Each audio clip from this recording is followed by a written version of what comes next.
जब केदारनाथ में रात को लगाए गए सीसीटीवी कैमरे फिर जो हुआ देखकर आपके रोंगटे खड़े हो जाएंगे। अक्सर लोग भगवान और उनके इस धरती लोक पर होने को लेकर सवाल उठाते हैं, लेकिन समय समय पर खुद भगवान ने अपने होने का प्रमाण जो इस दुनिया को दिखाया है उसे भूल जाते हैं। चाहे केदारनाथ की आपदा हो या केदारनाथ के चमत्कारों से भरी कहानियां, सभी केवल एक ही ओर इशारा करते हैं कि भगवान आज भी है। आज की घटना महादेव के इस धरती पर होने को ही प्रमाणित करती है। तो चलिए आज की घटना की शुरुआत करते हैं, लेकिन उससे पहले यदि आप भी महादेव के सच्चे भक्त हैं तो कमेंट बॉक्स में हर हर महादेव जरूर लिखिएगा और इस चैनल को सब्सक्राइब करना मत भूलिएगा। आज की कहानी है दीक्षा की। दीक्षा एक मेडिकल स्टूडेंट है और बेंगलुरु में रहकर पढ़ाई करती है। उसका पूरा परिवार उत्तराखंड ऋषिकेश में रहता है। उसे उसकी माँ, उसके पिता, उसका एक बड़ा भाई है। एक मेडिकल स्टूडेंट होने के कारण दीक्षा भगवान, चमत्कार, रहस्य इन विषयों पर भरोसा नहीं करती है। वहीं दूसरी ओर उनके घर में उनके माता पिता और उनका बड़ा भाई तीनों महादेव के बहुत बड़े भक्त हैं। दीक्षा के पिताजी पंडित है। छोटे मोटे पूजा पाठ करवाकर उनका परिवार चल जाता है। वहीं दीक्षा का बड़ा भाई ऋषिकेश के एक कंपनी में काम करता है। अक्सर दीक्षा जब भी अपने घर जाया करती थी तो उसके भाई और पिता के साथ उसकी जंग छिड़ जाती। मुद्दा होता धर्म। दीक्षा हमेशा प्रयास करती थी कि वो अपने माता पिता को इन अंध विश्वास और रहस्य से भरी कहानियों से दूर रखे, लेकिन उसके माता पिता महादेव के इतने बड़े भक्त थे कि दीक्षा की पढ़ाई, उसकी सोच, उसकी बुद्धि का कोई असर उन पर नहीं होता था। दीक्षा अपने मेडिकल की पढ़ाई के आखिरी साल में थी। कुछ दिनों के लिए वह ऋषिकेश अपने घर गए। हर बार की तरह इस बार भी दीक्षा ने धर्म को लेकर अपने पिता, अपने भाई के साथ डिबेट शुरू कर दी। इस बार दीक्षा के पिता ने सोचा कि क्यों न इसे केदारनाथ ले जाया जाए, शायद वहां जाकर इसके सच में कुछ अंतर आ जाएगा। दीक्षा के मना करने के बावजूद जिद करके उसके पिता दीक्षा को केदारनाथ यात्रा के लिए ले गया। दीक्षा ने सोचा कि यह बहुत अच्छा मौका है केदारनाथ की सच्चाई पूरी दुनिया के सामने लाने का। फिर क्या था, दीक्षा ने केदारनाथ पहुंचते ही अपनी रिसर्च शुरू कर दी।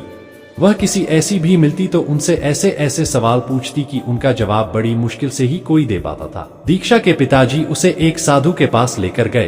दीक्षा जब साधु से मिली तो उसने उनसे पूछा, महादेव कहाँ है? साधु मुस्कुराए और उन्होंने जवाब दिया, महादेव तुम्हारे अंदर और मेरे अंदर, सभी के अंदर है। बस तुम्हें उन्हें सच्चे मन से पुकारने की जरूरत है, वो आ जाएंगे। दीक्षा ने अजीब अजीब से सवाल साधु ऐसे करने शुरू कर दिए। अंत में जब दीक्षा साधु के सवालों से संतुष्ट नहीं हो पाई तो साधु ने दीक्षा को रात में केदारनाथ गुफा में आने को कहा और यह भी कहा कि आज वह दीक्षा को साक्षात महादेव के दर्शन करवाएंगे। दीक्षा रात में पूरी तैयारी के साथ अपने कैमरे लेकर साधु से मिलने चली गई। दीक्षा के पास एक छोटा सा सीसीटीवी कैमरा था जिसे गुफा में घुसते ही उसने छुपा दिया था। वह साधु के पास बैठी उनसे खूब सारी बातें की। दीक्षा ने कई सवाल पूछे। साधु ने दीक्षा के हर सवाल का जवाब दिया। रात दीक्षा महादेव के दर्शन करने के लिए बेताब रहे। साधु जब अपने ध्यान में लीन होते तब वह उनसे कुछ न कुछ पूछने लगती। आधी रात को जब साधु अपनी तपस्या में लीन हो चुके थे तब दीक्षा को भूख लगी।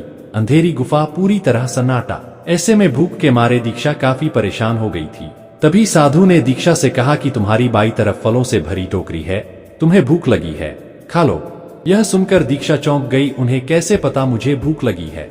दीक्षा ने इन बातों को नजरअंदाज ही किया।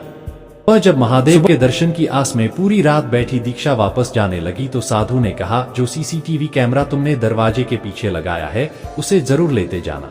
ये सुनकर दीक्षा चौंक गई। आखिर इन्हें यह सब कैसे पता? वो वहां से भाग गई। उसने भगवान ही होते हैं, अगर होते तो जरूर कर लेती।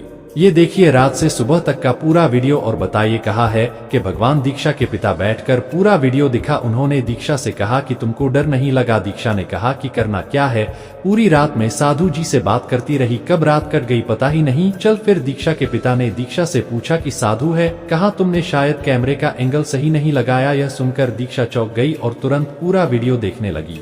उस पूरे वीडियो में दीक्षा अकेली थी और वह अकेले खुद से ही बातें कर रही थी। दीक्षा घबराते हुए दोबारा गुफा में गई लेकिन साधु वहां नहीं थे। पूरे केदारनाथ में साधु को ढूंढा लेकिन वह जिस नाम के साधु को केदारनाथ में ढूंढ रही थी उसे नाम के साधु केदारनाथ में थे ही नहीं। फिर कुछ देर बाद दीक्षा के पिता ने दीक्षा को बताया कि वह साधु के रूप में स्वयं महादेव आए थे जिन्होंने तुम्हें सही और गलत का फर्क समझाया। तुमने महादेव के दर्शन किए इसलिए तुम बहुत भाग्यशाली हो। फिर दीक्षा को भी एहसास हो गया कि वह धर्म और महादेव के मामले में काफी गलत थी। उसे दिन के बाद से दीक्षा ने महादेव जी की पूजा करना शुरू कर दिया और वह महादेव जी को बहुत मानने लगी थी और वह हर साल केदारनाथ की चढ़ाई करके वह महादेव जी के दर्शन करने जाने लग गई। इस घटना के बारे में आपके क्या विचार है? इस घटना के बारे में कमेंट बॉक्स में जरूर बताएं और वीडियो अच्छी लगी हो तो चैनल को सब्सक्राइब जरूर करें और वीडियो को लाइक करें। मिलते हैं नेक्स्ट वीडियो में, तब तक के लिए हर हर महादेव।